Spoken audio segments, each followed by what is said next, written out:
Assalamualaikum warahmatullahi wabarakatuh. Jumpa lagi dengan saya, Kadyo Winoto, yang masih membahas masalah asam lambung, anxiety, dan psikosomatis.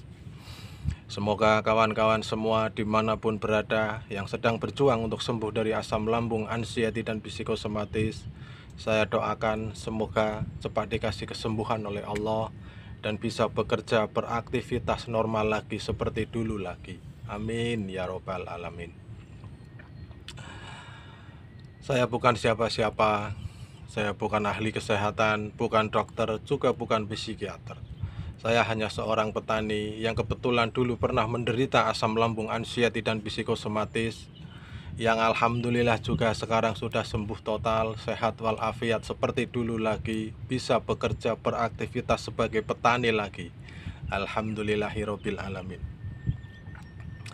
Kawan semua, pagi hari ini saya ingin membahas masalah asam lambung, anxiety, dan psikosomatis bagian yang panic attack, serangan panik, atau lebih dikenal dengan anxiety disorder. Kawan semua, dulu awal-awal saya menderita asam lambung, anxiety, dan psikosomatis, yang pertama saya rasakan adalah detak jantung berdetak kencang, serasa mau copot, serasa jantung itu mau keluar kawan. Dibarengi dengan keringat dingin, bercucuran, dan gak karu-karuan rasanya di perut, kepingin BAB, kepingin kencing, dan sebagainya kawan. Dan itu saya rasakan lama sekali kawan, berjam-jam, 3 jam lebih. Kenapa itu sampai lama sekali kawan? Karena kita kebingungan, kita tidak tahu apa yang terjadi pada diri kita. Ketika dicek di rumah sakit, semuanya normal-normal saja. Tetapi kenapa rasanya begitu hebat, begitu luar biasa? Setelah saya mempelajari dan berusaha untuk mengerti apa itu serangan panik, ternyata ada yang belum selesai pada diri kita kawan. Cari tahu, korek, ada apa pada diri kita. Selesaikan kawan. Pelan-pelan berusaha untuk merubah sikap, sifat, dan watak kawan. Dan selesaikan dulu urusan-urusan apa yang mengganjal pada batin kawan-kawan.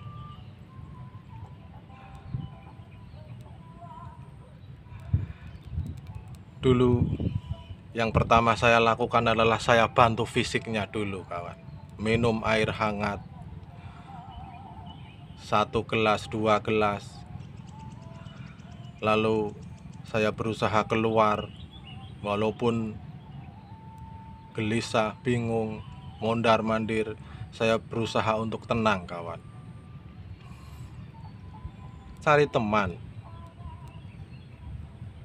main kemana, tetap berusaha untuk tenang kawan. Saya lawan itu panic attack, walaupun rasanya sangat luar biasa kawan, serasa mau mati. Seperti itu dulu yang saya rasakan kawan. Ternyata setelah saya korek-korek dalam diri saya, banyak ganjalan-ganjalan atau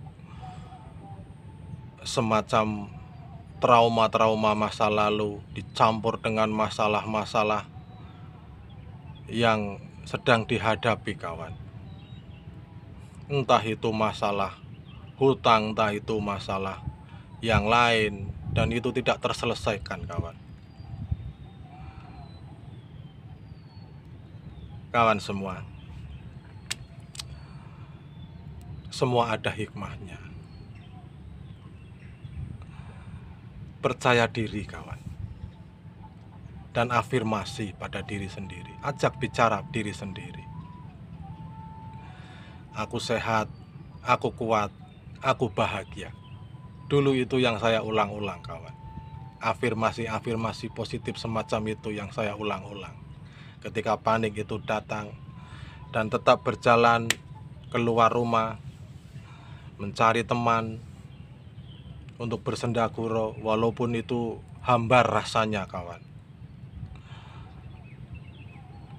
Tidak bisa seperti dulu lagi ketawa, senyum dari dalam hati. Itu sangat susah dilakukan bagi penderita anxiety psikosomatis, kawan. Ketika panik itu datang, itu sudah nggak jelas rasanya. Kita memandang muka kita sendiri, wajah kita sendiri itu sudah aneh, kawan. Sangat menakutkan. Kawan semua, begitu hebatnya ketika serangan panik itu datang yang kita rasakan, kawan.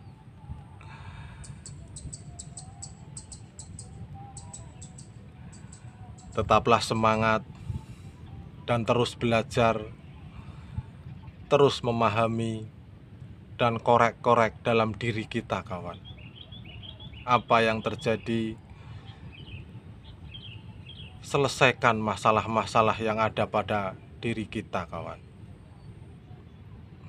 Lambat laun tapi pasti, kalau kita mau untuk merubah sikap, watak, dan menyelesaikan permasalahan-permasalahan hidup yang mengganjal pada hati kita, pada batin kita, pada rasa kita, insya Allah lambat laun itu pun akan normal kembali, kawan.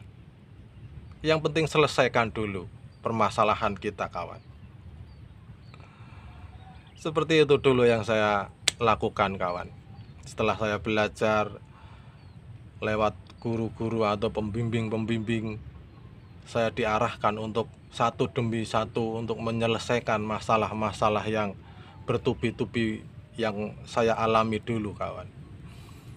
Ternyata semua permasalahan di trauma itu masuk ke alam bawah sadar, dan di situ alam bawah sadar akan bergerak mengolah pikiran, dan pikiran itu menjadi liar, kawan. Ketika pikiran itu menjadi liar, maka tubuh kita pun disabotase oleh pikiran dan dikuasai oleh pikiran kita sendiri, kawan.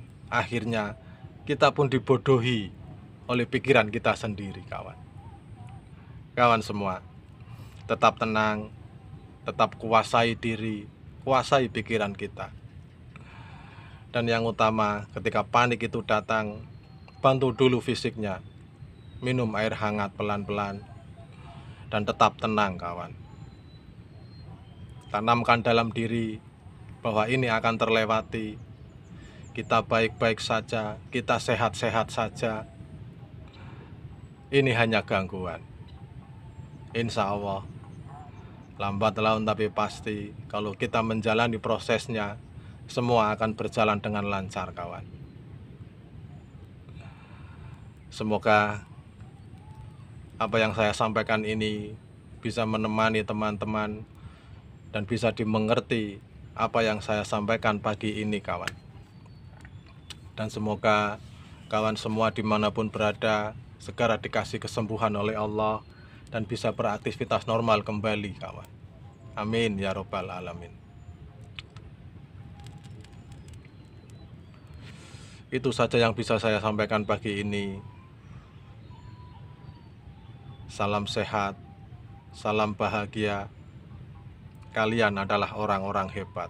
Kalian adalah orang-orang terpilih. Teruslah berjuang sampai jatah gagalmu habis, kawan.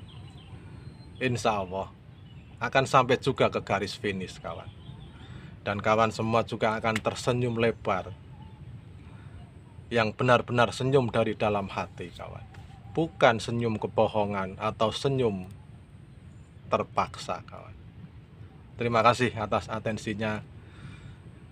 Assalamualaikum warahmatullahi wabarakatuh.